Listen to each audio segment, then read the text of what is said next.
Mother killed her family. She said I'd do it again. And her reason shocked the judge. Before we dive into the story, drop a comment below and tell us where you're watching from. Enjoy the story. The courtroom was silent. Not the kind of silence that comes from respect. This was the silence of shock, the kind that makes your skin crawl, that makes you hold your breath without realizing it. Evelyn Caldwell sat at the defendant's table, her hands folded neatly in front of her. She wore the standard orange jumpsuit, her hair pulled back in a simple ponytail. To anyone watching, she looked, calm. Too calm.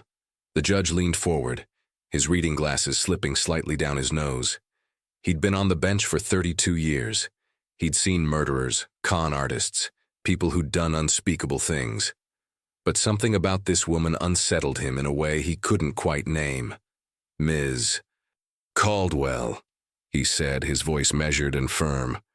You've been found guilty on multiple counts. Before I pass sentence, the court gives you an opportunity to speak. Do you have anything you'd like to say? Any remorse you'd like to express? The gallery held its breath. Family members sat scattered. Throughout the room, some with tears streaming down their faces, others staring straight ahead, frozen. A few reporters leaned forward, pens poised. Evelyn didn't flinch, she didn't cry, she didn't even blink. Instead, she smiled. Not a warm smile. Not the kind you'd see at a family dinner or a neighborhood barbecue. It was something else, something cold, controlled. Your Honor, she began, her voice steady and clear. I've listened to everything that's been said about me in this courtroom. The accusations, the theories, the so-called evidence. She paused, glancing briefly at the faces, the gallery. And if I had to do it all again, another pause, deliberate, calculated, I would. The room erupted, gasps echoed off the walls. Someone in the back row let out a sob. The judge slammed his gavel, calling for order, but the damage was done. Those 5 words had shattered whatever. Fragile composure remained in that courtroom. Evelyn didn't react to the chaos around her. She simply sat back down, her hands returning to that same folded position, her expression blank. The bailiff stepped closer, his hand instinctively moving toward his belt. The judge's face had turned red, a vein pulsing at his temple. Order, he shouted. Order in this court. But the question hung in the air, louder than any gavel could silence. What kind of person says something like that? What kind of person shows no remorse, no fear, no humanity? And more importantly, what had Evelyn Caldwell actually done? To understand that, we have to go back to before the trial, before the headlines, before everything fell apart. We have to go back 6 months. Back to when Evelyn Caldwell was just another face in a quiet neighborhood. A mother, a wife, a woman who smiled at her neighbors and volunteered at community events. Back to when no one suspected a thing. 6 months before that chilling courtroom confession, Evelyn Caldwell's life looked entirely different. She lived in Maplewood, a quiet suburban town where people knew their neighbors by name, and kids rode bikes down tree-lined streets without a second thought, the kind of place where nothing bad ever seemed to happen. Evelyn's house sat at the corner of Birch Avenue, a 2-story colonial with cream-colored siding and black shutters. The lawn was always perfectly trimmed. Seasonal flowers bloomed in neat rows along the walkway. A wooden sign by the front door read, The Caldwells, Esther 2008. Every morning at 7:15, Evelyn would step onto her front porch with a cup of coffee, wave to the joggers passing by, and collect the newspaper. She had a routine, structure, control. Her neighbors adored her. Oh, Evelyn was wonderful, said Margaret Chen, who lived 2 houses down. She organized the neighborhood watch meetings, ran the summer block parties, always the first to bring a casserole when someone was sick. Tom Bradford, who lived across the street, remembered her differently. She was polite, he said, choosing his words carefully. Always polite. But there was something about the way she smiled, like she was performing, like she was always watching you, measuring you. But most people didn't see that. They saw what Evelyn wanted them to see. A devoted wife married to David. Caldwell, a software engineer who worked long hours but always made it home for dinner. A loving mother to two teenagers who seemed well-adjusted, respectful, high-achieving. From the outside, the Caldwells were the model family. But inside that cream-colored house with the black shutters, something was shifting. David had started noticing small things. The way Evelyn would go silent mid-conversation, staring at him with an expression he couldn't read. The way she'd started keeping a notebook, writing in it constantly, but snapping it shut whenever he walked into the room. "What are you writing?" he'd asked once. "Just organizing my thoughts," she'd replied, her smile quick and dismissive.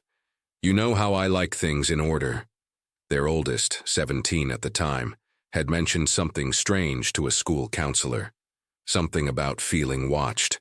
About how their mother had started asking detailed questions about their day, their friends, their plans. Not in a caring way, but in an interrogating way.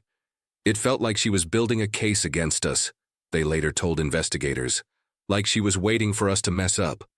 But no one outside that house knew any of this.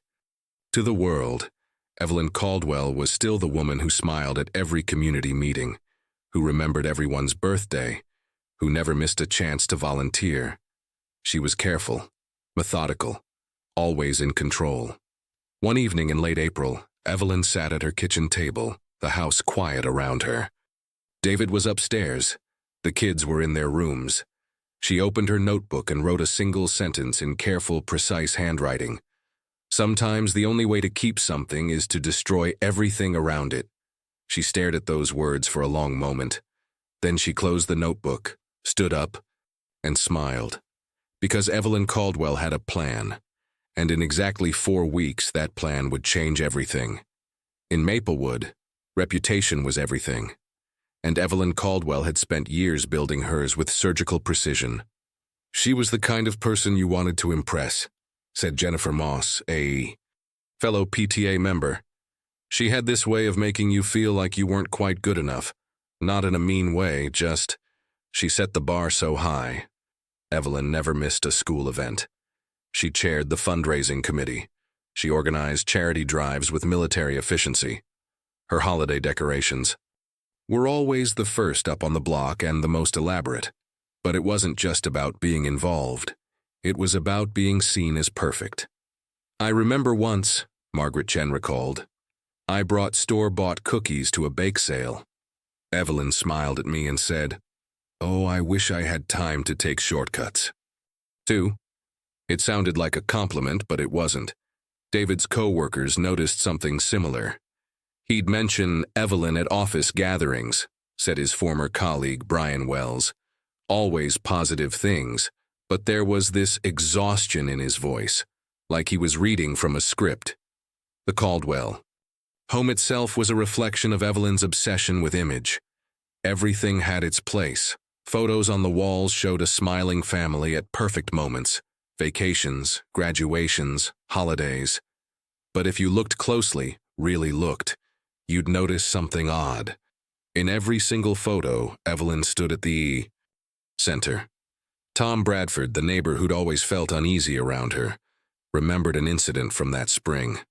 "My dog got loose one afternoon and ran into their yard," he said. "I went to get him, and through the window, I saw Evelyn at her kitchen table. She wasn't doing anything. Just sitting there, staring straight ahead. When I knocked, she answered immediately with that smile, like she'd been waiting, like she knew I was coming." He paused, uncomfortable with the memory. "It was the fastest I'd ever seen someone switch on a mask." At Maplewood Community Church, where the Caldwells attended every Sunday, Evelyn had a reputation as well. "She tithed generously," said Pastor Richard Hale. "She volunteered for every event, but she never stayed for fellowship after service. She'd shake hands, say the right things, and leave. It felt transactional." One Sunday in early May, just 3 weeks before everything fell apart, a new family visited the church. Evelyn approached them immediately, welcoming, warm, offering to show them around town. The wife later told police something that stuck with investigators. She asked me so many questions, the woman said, about my marriage, my kids, my life. But when I asked her anything personal, she'd deflect. She'd smile and change the subject. It felt like she was interviewing me for something. Back at the Caldwell house, the tension was building. David had started sleeping in the guest room twice a week, claiming his snoring kept Evelyn awake. Their youngest had stopped bringing friends home. Their oldest was counting down the days until college. But to everyone outside those walls, the Caldwells remained flawless. Until the night of May 23rd. The night when the illusion Evelyn had spent years constructing would shatter in a way no one saw coming. The night when someone would finally see behind the mask, and what they'd find would be far worse than anyone imagined. The first real warning sign came from David's sister, Laura. She'd driven up from Portland to visit in early May, planning to stay for the weekend. What she witnessed during those 48 hours would later become crucial testimony. The house felt like a museum, Laura told investigators. Everything was pristine, but it didn't feel lived in. It felt staged. At dinner that first night, Laura watched Evelyn carefully, the way she monitored every conversation, the way she'd correct David mid-sentence, always with a smile, always framed as helpfulness. "Honey, that's not quite how it happened," Evelyn would say. "Let me tell it." David would go quiet, retreat, but it was the kids that worried Laura most. They were so careful, she recalled. They'd glance at Evelyn before answering any question I asked, like they needed permission to have opinions. On Saturday morning, Laura found Evelyn's notebook on the kitchen counter. She didn't mean to look. It was lying open, and her eyes caught a phrase before she could stop herself. David, increasing resistance, requires stronger correction. Below that, a list of dates and times. Small infractions documented with disturbing detail. Came home 12 minutes late. Didn't call. Questioned grocery choices. Sided with the kids. Laura quickly looked away, her heart pounding. That evening, she tried to talk to David alone. "Is everything okay?" she asked carefully. "With you and Evelyn?" David's response was immediate, almost rehearsed. "Everything's fine. Great, actually. Evelyn keeps us organized. I don't know what I'd do without her." But his hands were shaking as he said it. Laura left Sunday morning, 2 hours earlier than planned. She called David 3 times over the next 2 weeks. He never answered. Meanwhile, at Maplewood High School, a guidance counselor named Mrs. Patricia Owens had started documenting concerns about the oldest Caldwell child. "They came to my office in April," Mrs. Owens testified later. "They said they felt anxious all the time, that their mother had started tracking their phone, reading their messages, showing up places unexpectedly." "Did you contact the parents?" the prosecutor asked. "I called Mrs. Caldwell directly. She was very polite, very concerned. She thanked me for reaching out and said she'd handle it immediately."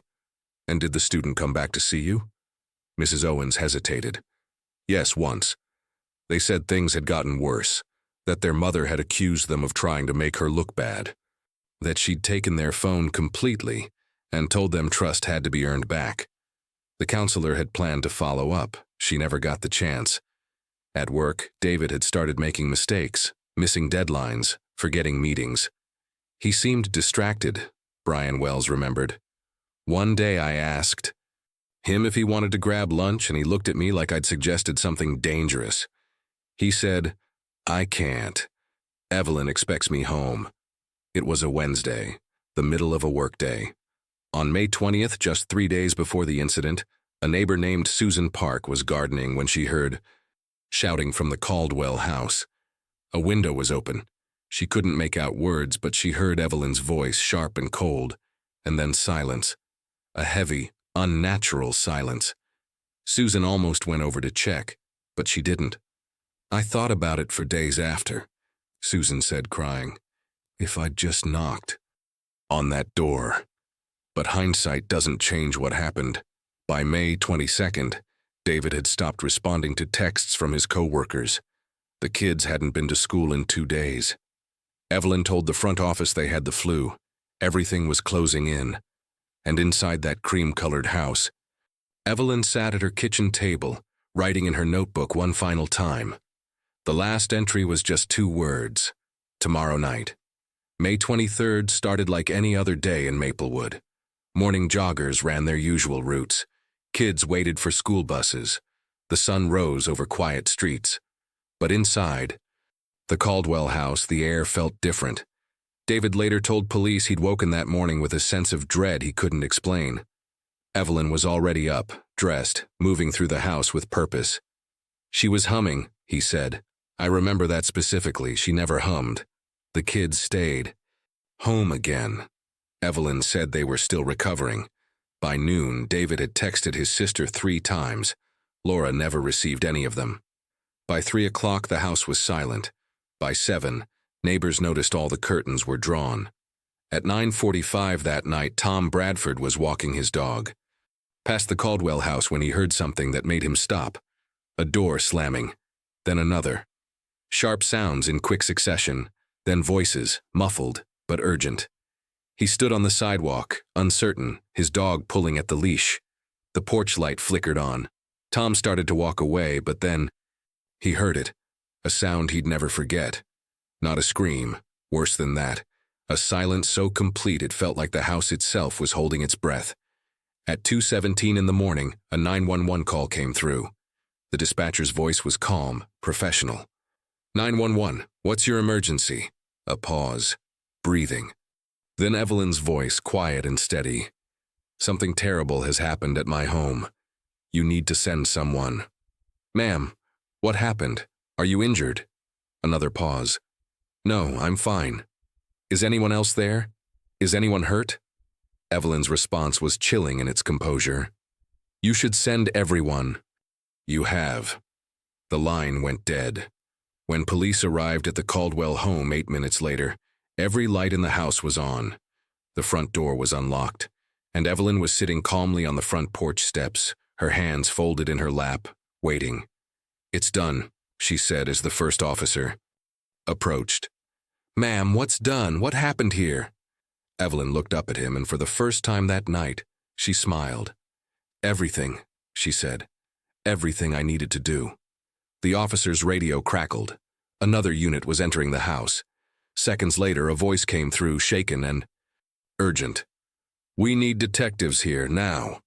What they found inside that house would launch an investigation that would grip the entire nation and raise one horrifying question.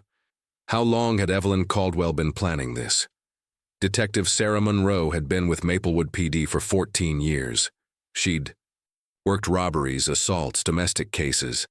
But when she arrived at the Caldwell house that night, something felt different.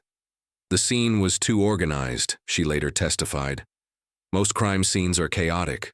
This one felt arranged. Evelyn was already in custody, sitting in the back of a patrol car, still calm, still composed. Detective Monroe approached her first. Mrs. Caldwell, I'm Detective Monroe. I need you to tell me what happened tonight. Evelyn looked at her with clear, steady eyes. I called you. That's what happened. Before that, what happened inside your home? Evelyn tilted, her head slightly as if considering the question. I did what I had to do. Which was? A pause. Then, almost casually, I took control. Detective Monroe felt a chill run down her spine. Over the next 72 hours, the investigation moved quickly. Forensic teams processed the house. Interviews were conducted, phone records were pulled, financial documents were seized, and with each new piece of evidence, the picture became clearer and more disturbing. Evelyn's story changed 3 times in the first 24 hours. First, she claimed she'd been asleep and woke to find something wrong. Then she said she'd heard noises and called 911 immediately. Finally, she admitted she'd been awake the entire time. Which version is true? The prosecutor asked during an interview. Evelyn smiled. Does it matter? The result is the same. Detective Monroe reviewed surveillance. Footage from a neighbor's security camera. It showed Evelyn's car leaving the house at 11:30 that night, then returning 40 minutes later. When confronted, Evelyn had no explanation. I went for a drive. I needed air. In the middle of everything that was happening, especially then, her phone records revealed something even stranger. She'd made 4 calls that night. Not to 911, not to family, to her own voicemail. I was leaving myself reminders, she explained. I didn't want to forget anything important. Detectives listened to those voicemails. Each one was Evelyn's voice. Calm and measured, reciting a checklist. Lock the side door, turn off the porch light, water the plants before you leave. It was the last item on the final voicemail that made Detective Monroe's blood run cold. Remember, you're doing this for them. They'll understand eventually. But the most damning evidence was something found in Evelyn's car. A handwritten note dated 2 weeks earlier, tucked inside her glove compartment. It read, "When the time comes, don't hesitate. Hesitation is weakness. You've planned everything perfectly. Trust yourself." Detective Monroe sat across from Evelyn. In the interrogation room, the note between them. "You wrote this, didn't you?" Evelyn glanced at it, then back at the detective. "I write a lot of things. This sounds like you were planning something." Evelyn leaned back in her chair, completely at ease. "Detective, I plan everything, that's who I am. Even this?" For the first time, Evelyn's smile widened, especially this. As the investigation deepened, experts were brought in to make sense of Evelyn Caldwell. Dr. Helen Voss, a forensic psychologist, was asked to evaluate her mental state. "I've assessed hundreds of defendants, Dr." Voss said. "Most show some emotion, fear, regret, even defiance. Evelyn showed none of that. She was calculating every word, every gesture." During their sessions, Evelyn spoke freely about her life. "I gave everything to my family," she told Dr. Voss. "I organized their lives, anticipated their needs, fixed their problems. And what did I get in return?" "What did you want in return?" Evelyn's expression didn't change. "Appreciation, loyalty, control." Dr. Voss noted that Evelyn never once asked about her family's well-being during their conversations. That absence of concern was telling. The psychologist later testified. Most people in her position would ask questions. She didn't. It was as if they'd stopped existing the moment they stopped serving her purpose. Financial investigators uncovered another layer. For the past 18 months, Evelyn had been siphoning money from the family accounts into a private account David knew nothing about. Small amounts at first. $50 here, $100 there. But by May, she'd moved nearly $40,000. Where was this money going? Detective Monroe asked. Evelyn's answer was disturbingly simple. Preparation costs. Money. I was being responsible. Preparation for what? She didn't answer. Bank records showed strange purchases, a storage unit rented under a fake name, repeated visits to office supply stores, online orders for locks, chains, organizational equipment. She was building something, said Detective Raymond Cole, Monroe's partner. We just didn't know what yet. Therapist notes from years earlier revealed more troubling patterns. Evelyn had briefly seen a counselor after her youngest was born. The therapist's notes described an unusual need for environmental control and difficulty accepting unpredictability in others. One note stood out. Patient expressed frustration that family members refused to follow optimal patterns, suggested that people are variables that need to be managed. The therapist had recommended continued sessions. Evelyn never returned. I didn't need someone telling me I was the problem, she told Dr. Voss. I wasn't the problem. Everyone else's chaos was the problem. Perhaps most disturbing were the internet searches found on Evelyn's laptop, searches dating back 8 months. High-profile family cases, famous manipulation trials, how to maintain composure under interrogation, cases where defendants showed no remorse. She'd been studying, learning, preparing not just for the act itself, but for everything that would come after. She wanted this attention, Dr. Voss concluded.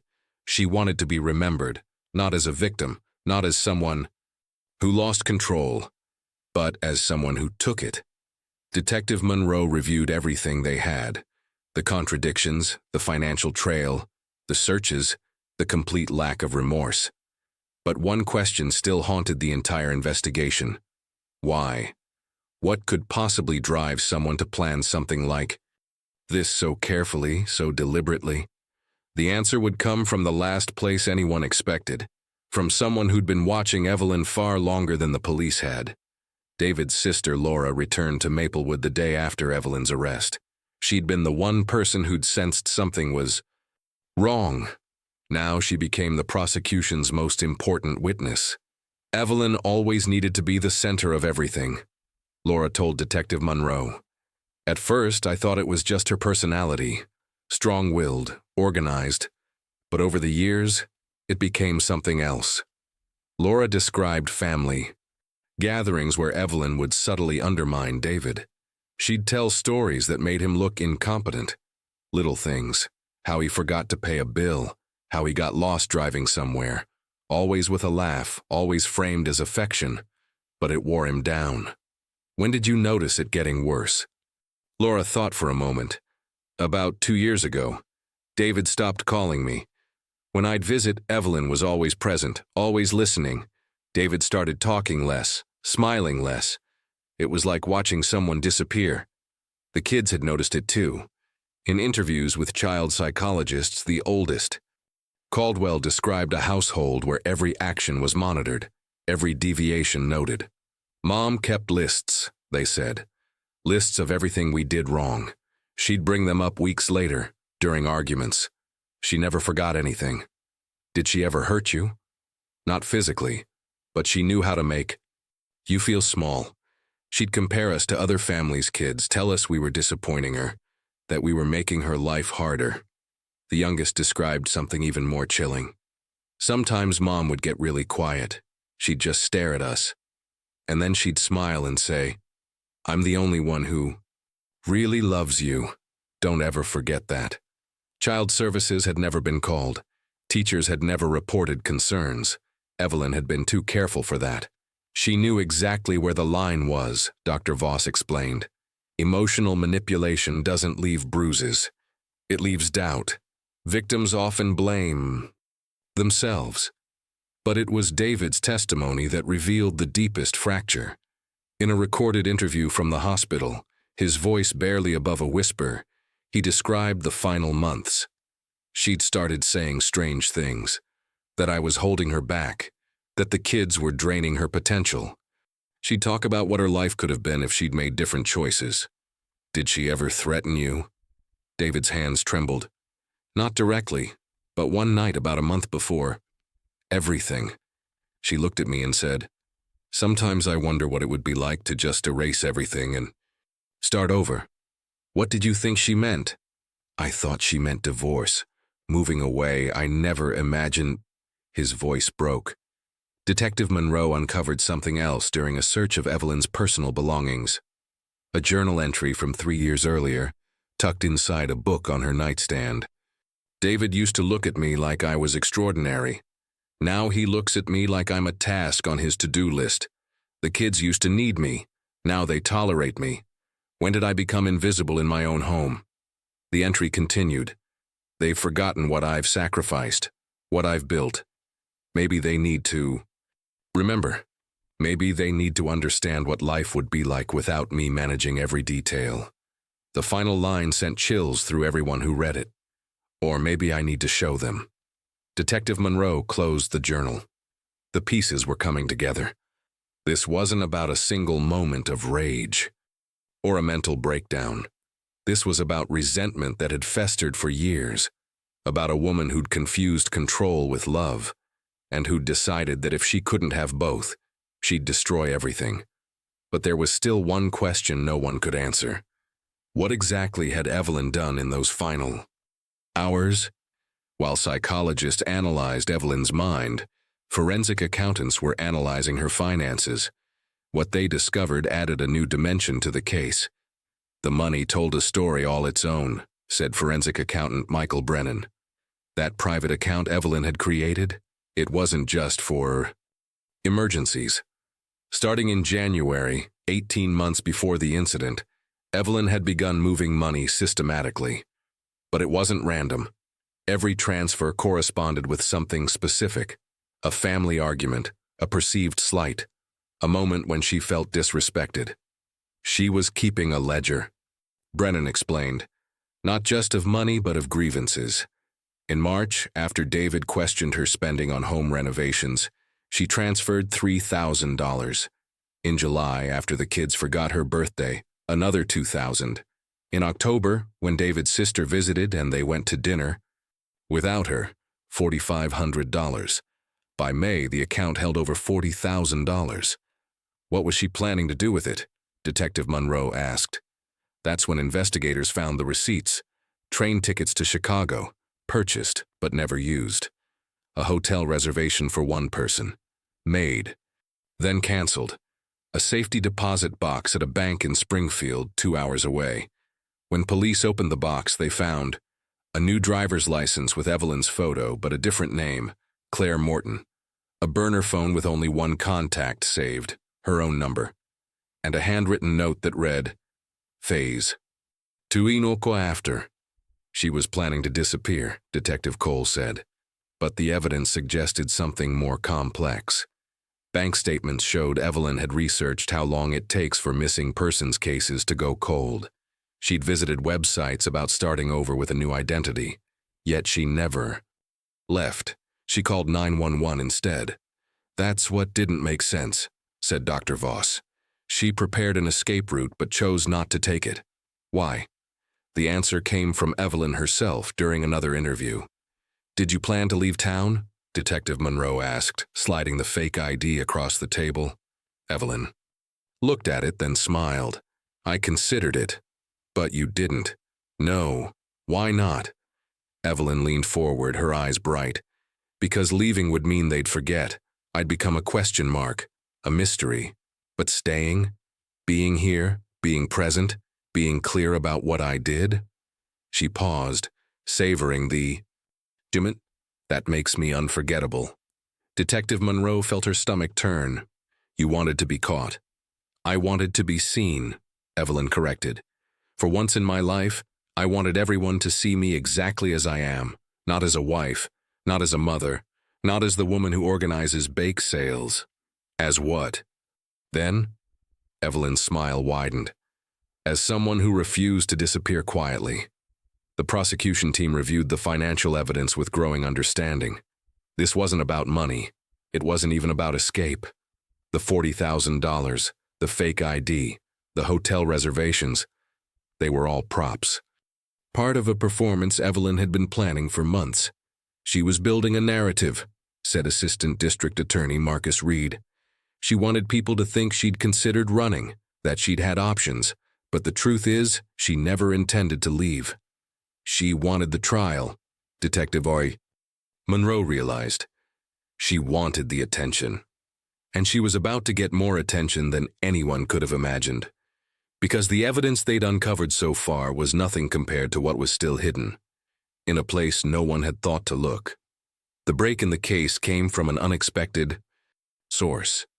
Tom Bradford, the neighbor who'd always felt uneasy around Evelyn, remembered something. There was a shed in their backyard, he told Detective Monroe. Evelyn had it built about a year ago. She told everyone it was for gardening supplies, but I never saw her garden. The shed had been searched once, briefly, during the initial investigation. Officers found exactly what you'd expect. Rakes, bags of soil, a lawnmower. But Detective Monroe decided to look again. This time they brought a K9 unit. The dog alerted immediately to a section of the floor. Beneath a piece of plywood, hidden under bags of potting soil, they found a locked metal box. Inside was Evelyn's real archive. Dozens of notebooks, meticulously organized by date, going back 3 years. Each one filled with observations, analysis, and planning. It was like reading someone's dissertation on their own. Family, Detective Cole said. Except the subject was how to systematically break them down. The notebooks documented everything.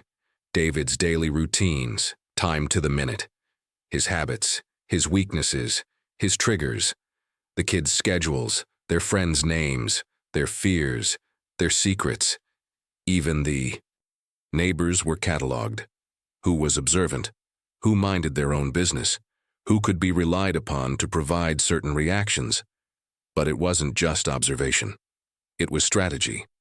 One entry from 14 months earlier read, "David is most vulnerable late at night. That's when his defenses are down. That's when doubt works best. Tonight I'll mention how tired he looks, how much stress he's under. By next week I'll suggest he's not handling things well. By next month he'll believe it himself." Another entry from 8 months ago. "The oldest is pulling away.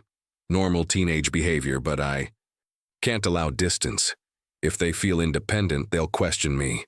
Solution: monitor their phone, frame it as concern, make them feel guilty for wanting privacy."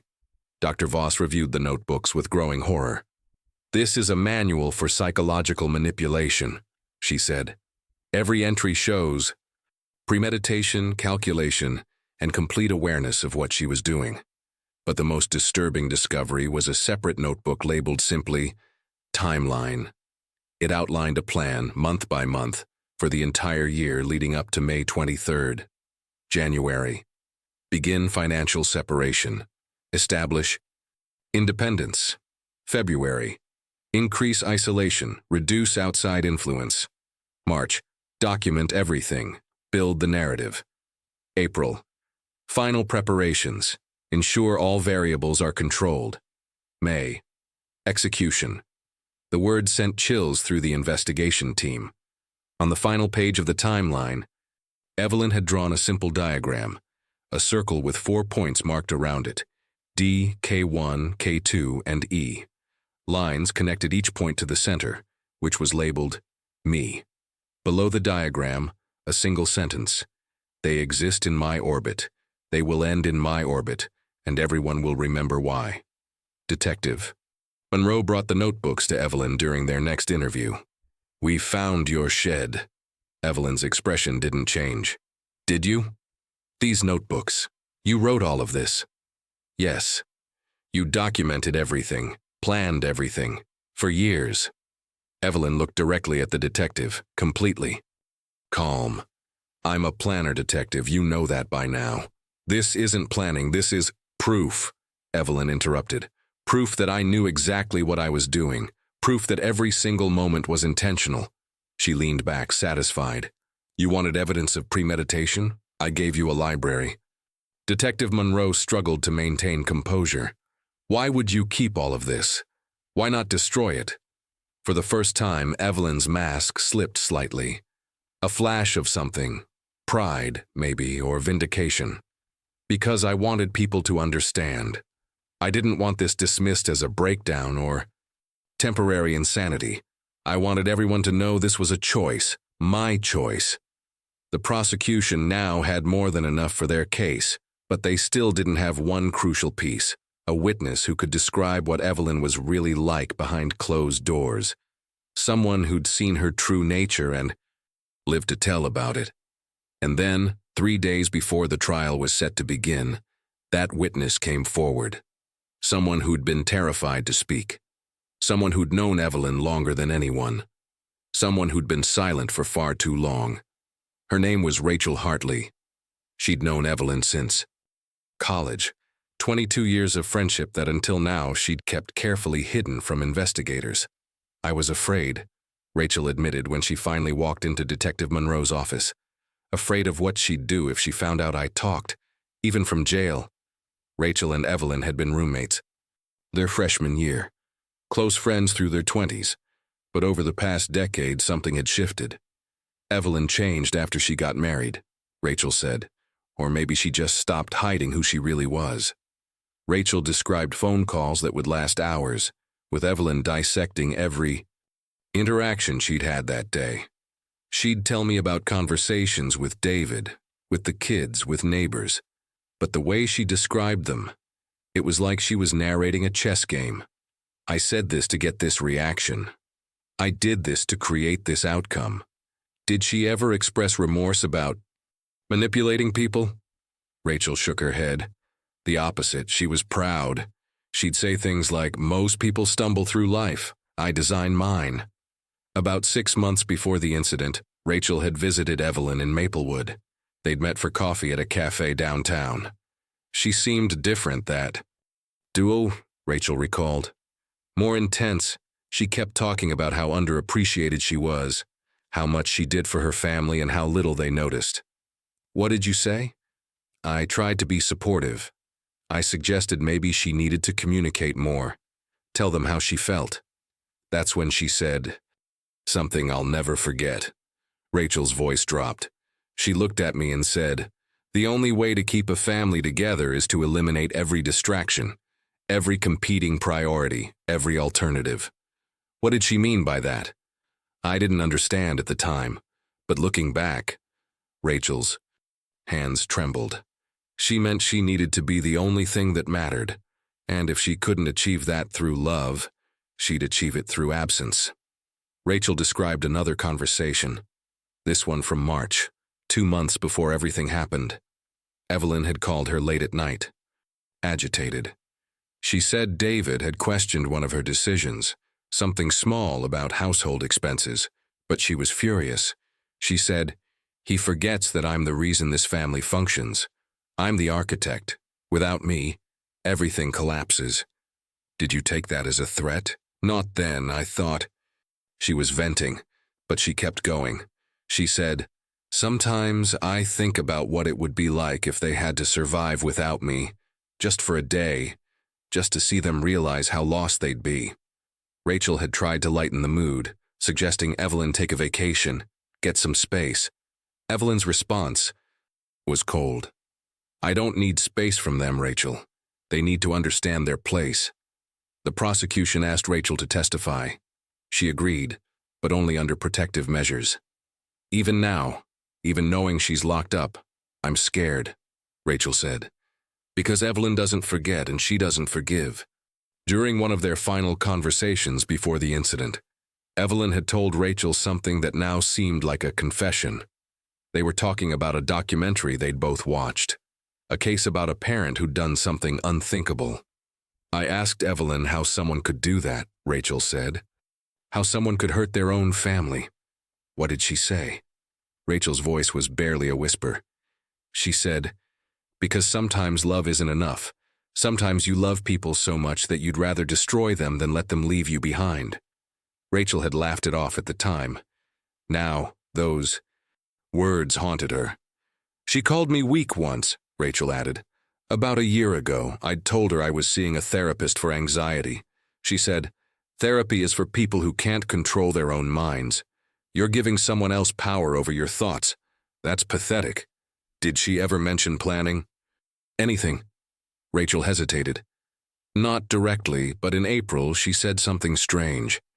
She said, I'm working on a project, something that will make people finally see me the way I deserve to be seen, not as background noise, as the main event.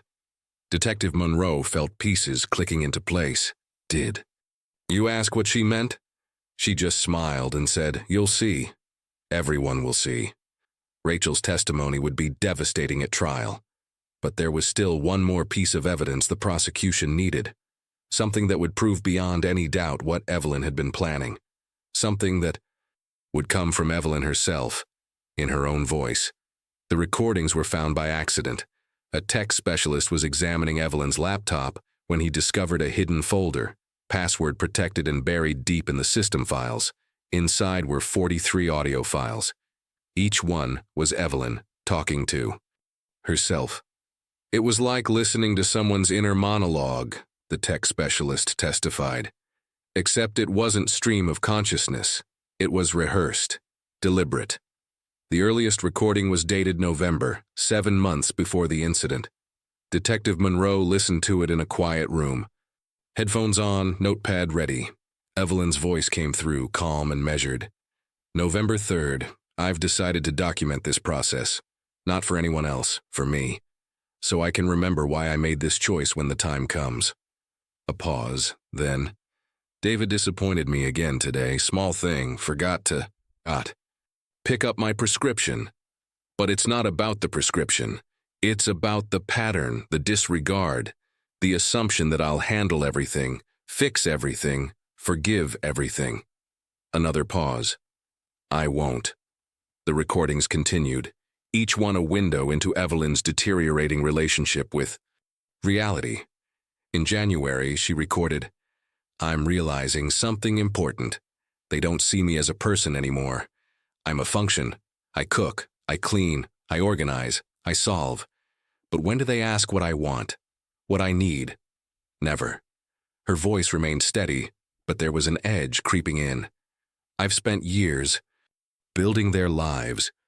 Maybe it's time they understand what happens when the builder walks away." By March, the recordings had shifted tone entirely. "I've been researching," Evelyn's voice said. "Cases where people took control, where they stopped being victims of circumstance and became architects of outcome.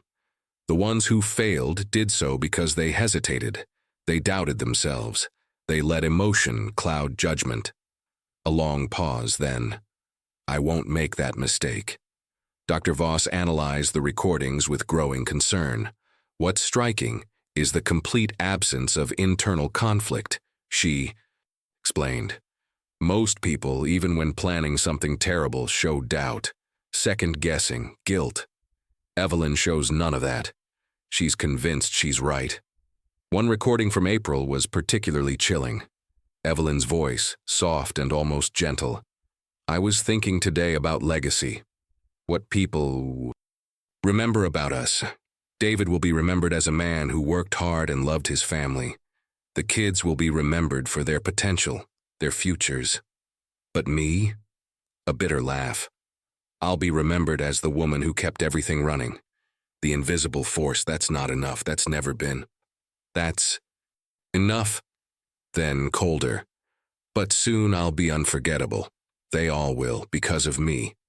The recordings from May were the most disturbing. Just 3 days before the incident, Evelyn recorded, "I've made my peace with this. Some people might call it extreme, but they don't understand. They've never been erased in their own home. They've never felt like a ghost in their own life." Her breathing was steady, controlled. "Friday night. That's when it happens.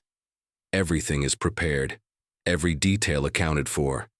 And when it's done, everyone will finally understand what I was capable of." A pause. Then softer. "They'll wish they'd paid attention." Detective Monroe stopped the recording, her hands shaking. This wasn't just evidence of premeditation. This was a confession recorded in advance. The final recording was from May 22nd, the night before. Just Evelyn's voice, quiet in the Doricido. "Tomorrow I become real again. Tomorrow they'll see me. All of them, the neighbors who smiled without knowing me, the family who took me for granted, the world that assumed I was nothing more than what I did for others." One last pause. "I'm not afraid. I'm ready. And when they ask me, why, I'll tell them the truth. Because I could. Because I chose to. Because for once in my life, I decided what happens next." The recording ended. The courtroom would hear every one of these files. But even with all this evidence, the notebooks, the recordings, Rachel's testimony, the financial trail, there was still one piece missing. One document that would seal Evelyn's fate and reveal the full scope of her planning. A document she'd written months earlier. One she'd hidden where no one would think to look. Until now. The courtroom was packed the day the trial began. Media outlets from across the country had descended on Maplewood. The story had gripped the nation. A seemingly perfect suburban mother accused of methodically destroying her own family. Evelyn sat at the defense table, composed as ever, dressed in a simple gray suit. She looked like someone attending a business meeting, not facing the rest of her life in prison. The prosecution's case was overwhelming. Assistant District Attorney Marcus Reed presented the evidence methodically, piece by piece, building an undeniable portrait of premeditation. The notebooks, the recordings, the financial trail, the timeline. Rachel Hartley took the stand, her voice shaking but determined. "She told me that love sometimes meant destruction," Rachel testified. "She said it like it was a philosophy, like it made sense." The defense attorney, a seasoned lawyer named Gerald Foster, tried to paint a different picture. My client was under immense pressure, he argued.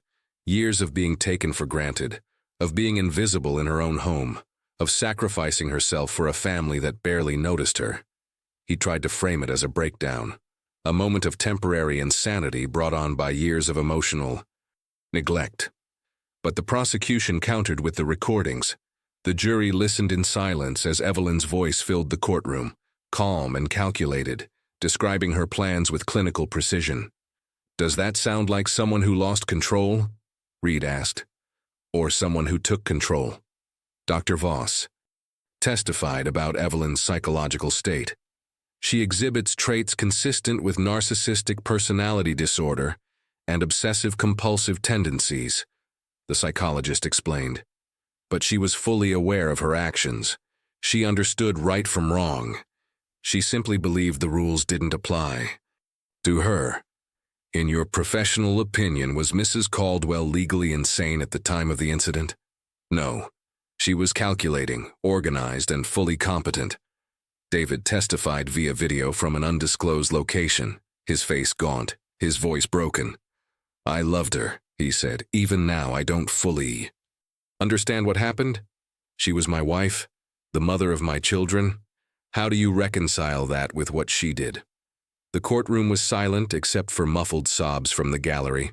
Throughout it all, Evelyn remained motionless. No tears, no visible emotion, just that same unsettling calm.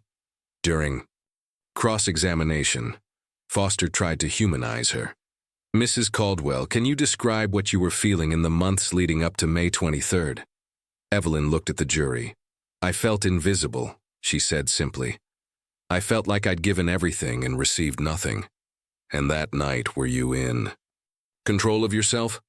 For a moment, something flickered across Evelyn's face. "I was more in control than I'd ever been." Foster winced. That wasn't the answer he'd wanted. The trial lasted 3 weeks. Witness after witness described Evelyn's manipulation, her obsessive planning, her complete lack remorse. Then came the prosecution's final piece of evidence. Something discovered just days before trial began. A safety deposit box at a different bank, this one registered under yet another fake name. Inside was a single envelope, addressed simply, "To whom it may concern." Detective Monroe had opened it with gloved hands, knowing immediately it would change everything.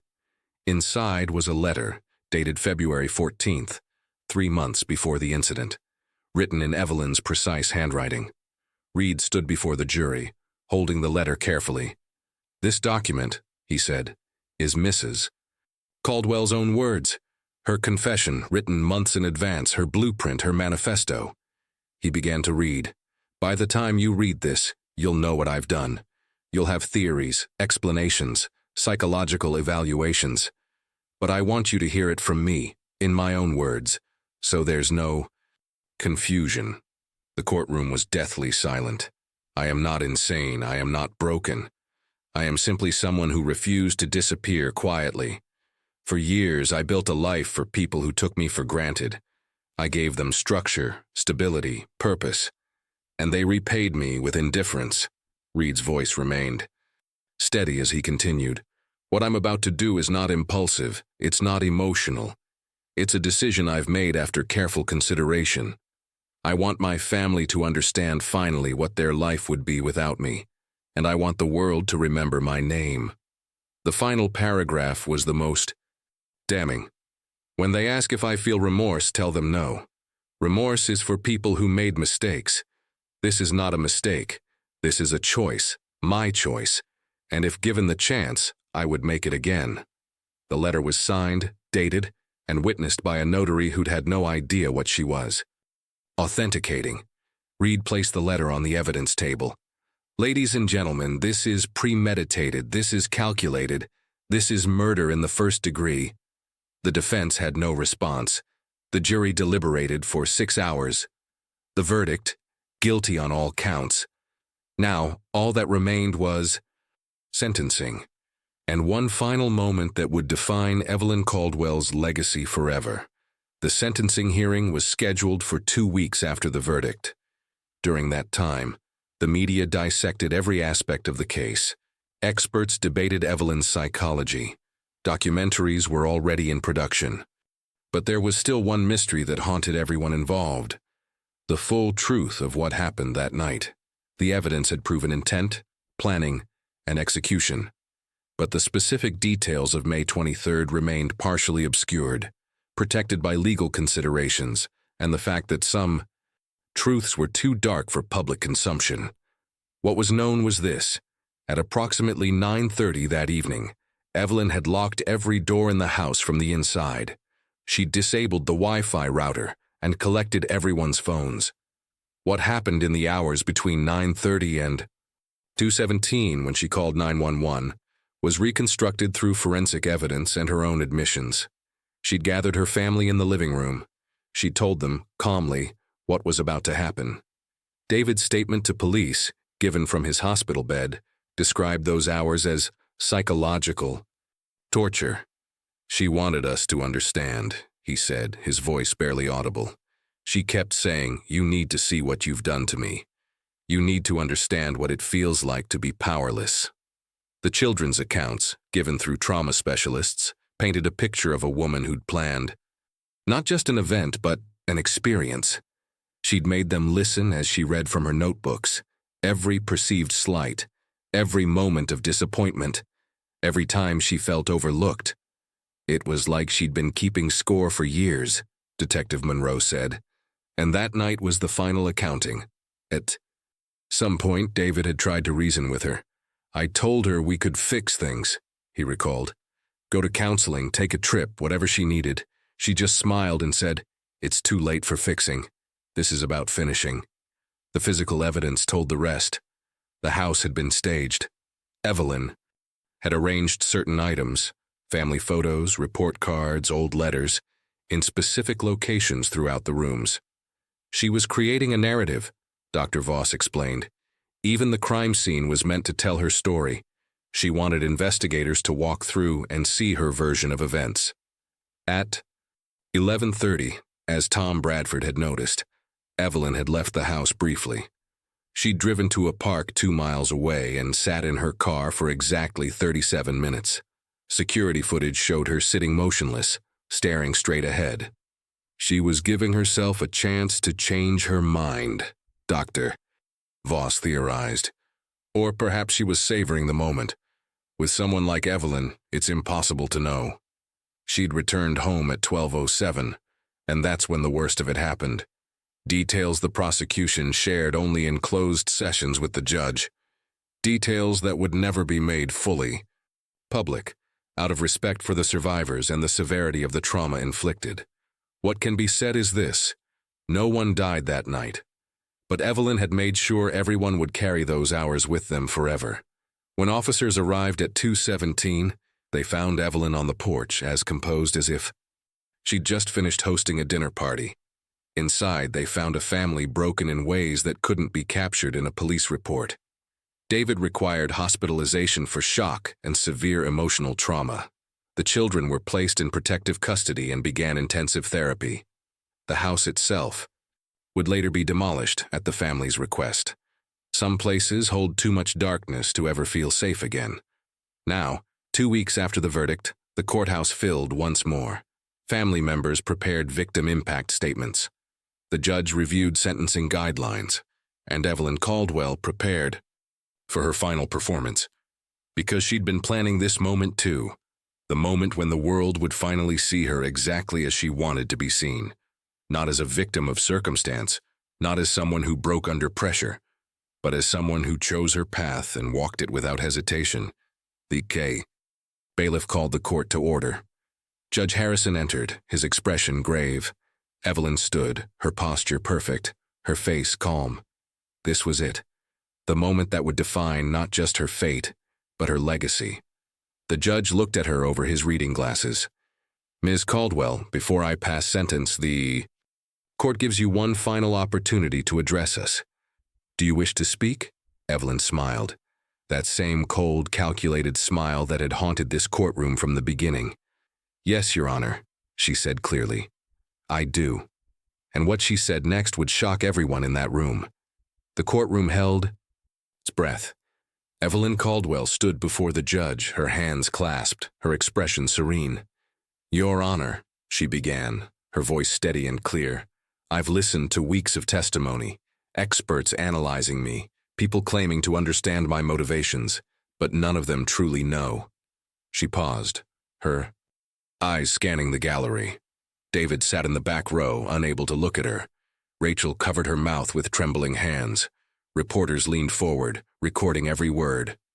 "I didn't do what I did because I was broken," Evelyn continued.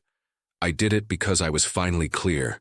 For years I convinced myself that sacrifice was love, that if I just gave more, controlled more, organized more, they'd appreciate me."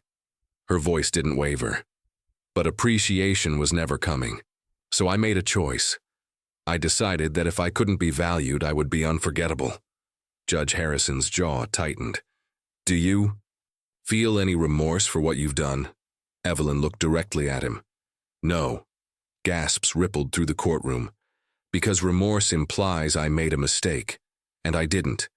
Every moment of that night was exactly what I intended. Every word I spoke, every action I took, it was all deliberate. Detective Monroe felt sick. "Your Honor asked if I have anything to say," Evelyn continued. "So here it is. I gave them everything. And when that wasn't enough, I took everything back. They'll never forget me now. None of you will." She smiled, that terrible smile. "And if I had to do it all again, I would. The courtroom erupted. Judge Harrison slammed his gavel repeatedly, his face red with fury. "Order! Order in this court!" When the room finally quieted, his voice was ice. "Mrs. Caldwell, I have presided over many cases in my career. I have seen cruelty, violence, and depravity. But what you represent is perhaps the most chilling of all, evil wrapped in the mundane. You didn't act in passion or desperation. You acted with cold calculation and absolute selfishness." He paused, letting his words sink in. "You sought to be unforgettable. You are correct, you will be. But not as you imagined. You will be remembered as a cautionary tale, as someone who confused control with love, attention with respect, and ego with identity." Evelyn's smile faltered for just a second. "I hereby sentence you to life in prison without the possibility of parole. May you spend the rest of your days understanding that true invisibility isn't being overlooked. It's being locked away, forgotten, where you can harm no one else." The gavel came down. Final. Absolute. Evelyn was led away in handcuffs, her expression finally cracking. Not with remorse, but with rage that her final moment hadn't gone as scripted. Outside the courthouse, David spoke briefly to reporters.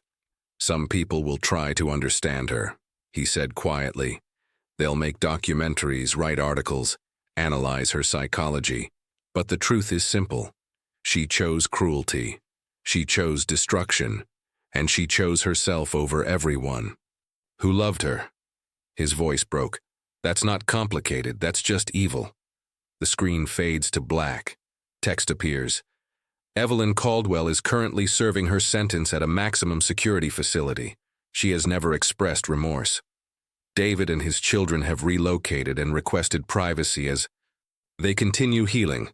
This story serves as a reminder. Some darkness doesn't come from broken minds. It comes from broken souls who choose destruction over humility."